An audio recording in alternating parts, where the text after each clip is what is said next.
আর পরীক্ষা দেওয়া হলো না রাজধানীর ব্রাইট স্কুল অ্যান্ড কলেজের শিক্ষার্থী সাবিকুন নাহারের।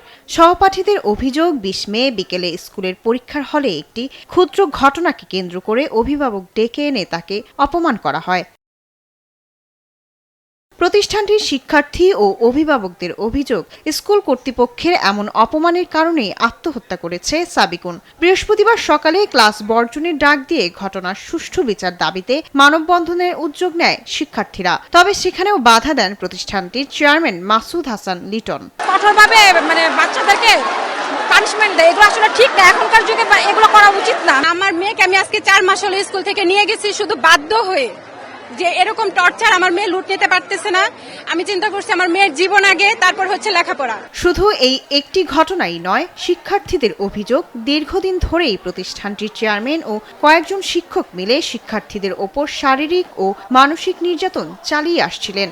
এর প্রতিবাদে ক্ষুব্ধ শিক্ষার্থীরা প্রতিষ্ঠানে ভাঙচুর চালায়। পরে চেয়ারম্যানকে অবরুদ্ধ করে তার দৃষ্টান্তমূলক শাস্তির দাবি জানায় তারা। চেয়ারম্যান স্যার জানা তাই বলছে, ও এগুলো সহ্য করতে না পারে ও লিটারালি স্কুল ড্রেস পরা অবস্থায় বাসায় গিয়ে সুইসাইড করছে। চেয়ারম্যান স্যার উনি আমাদের সাথে অনেক খারাপ ব্যবহার করে, উনি গার্ডিয়ান ডেকে এনে অপমান করে, অকথ্য ভাষায় গালাগালি করে থাকে। আমার মাকে উনি পাগল বলেছে।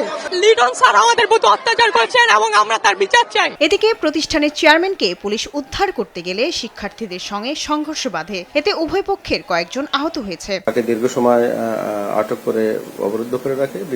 বিকালের দিকে যখন পুলিশ তাকে সেই অবরুদ্ধ অবস্থা থেকে উদ্ধার করতে যায়, তখন পুলিশের কাছ থেকে তারা ইয়া করে নেয়, ছিনিয়ে নেয়।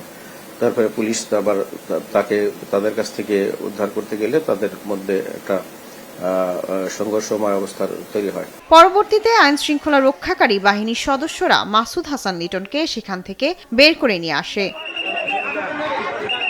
শায়লা খান, দেশ টিভি, ঢাকা।